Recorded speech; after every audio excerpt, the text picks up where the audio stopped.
Magician Wolf. Returning from a hunt, Big Wolf suddenly stops on the front step. Grrr, somebody has been in my house again. I can smell it. He growls with a big voice. Like the days before, he checks the house thoroughly. He even looked inside. He checks the house thoroughly.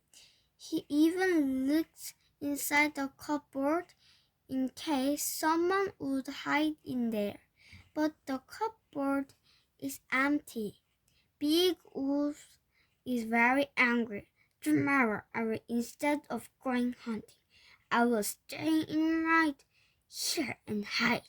So I will see who dares enter my place in my absence. So he does just that.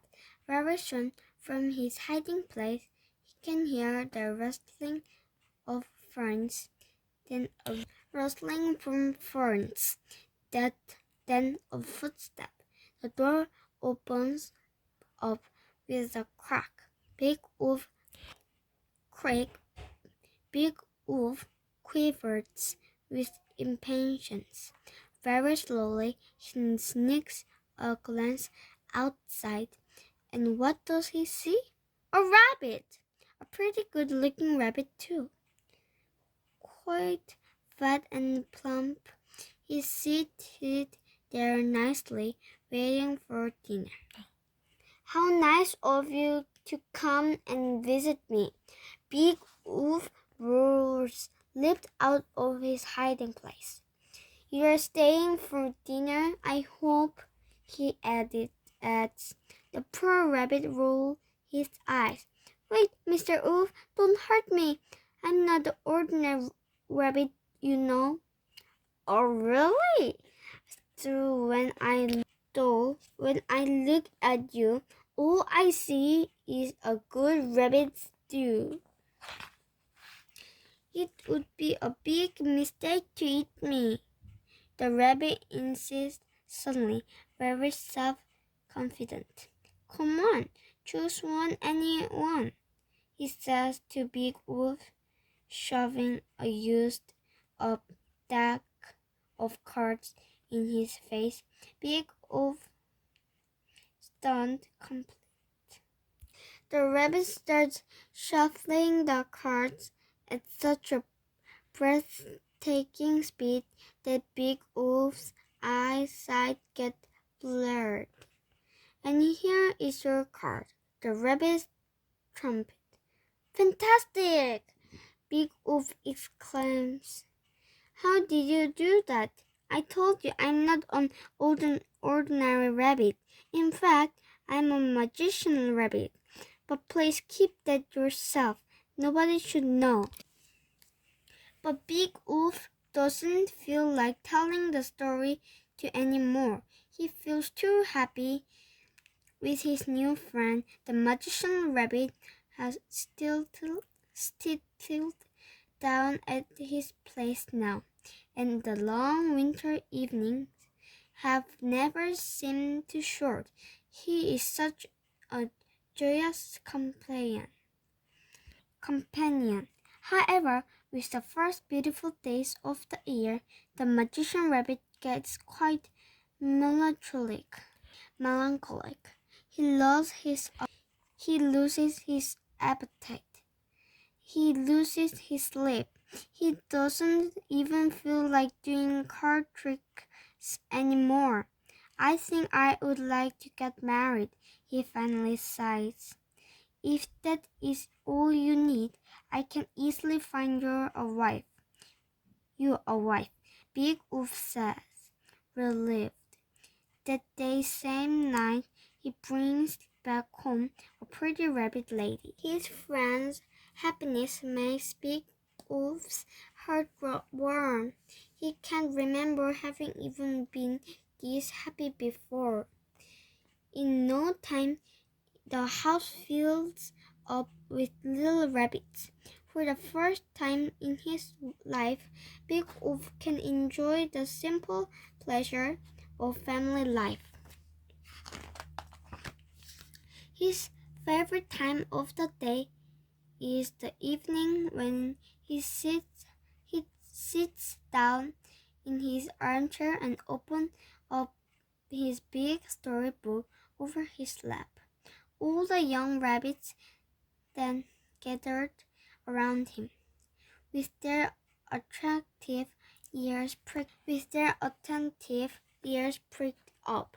"Which story do you want tonight?" he asked, and like every evening, the young rabbits answered, "Tell us the story of the wolf and the magician rabbit." Then, closing the book, Big Wolf would tell.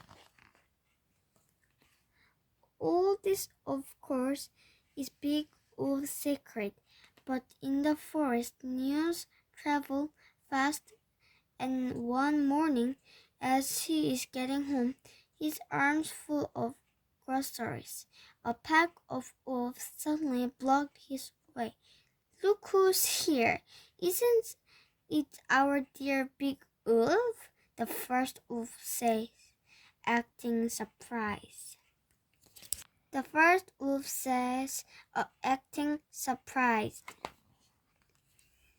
"So, we're supposed to have Christmas dinner at your place, hmm?"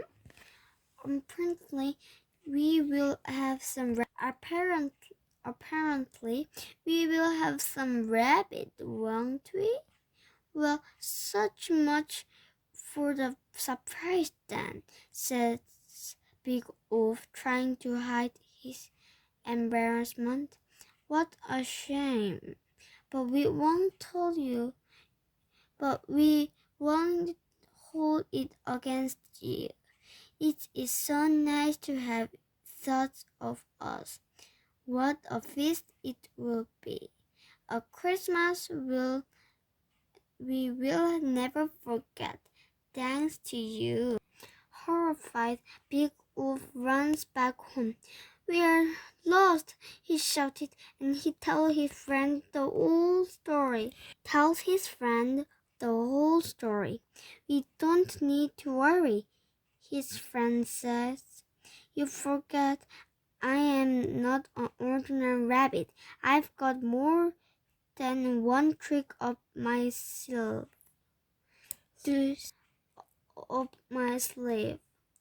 Do you know what we will do? We will set up a nice Christmas tree and welcome your family as we should." The big night finally arrives.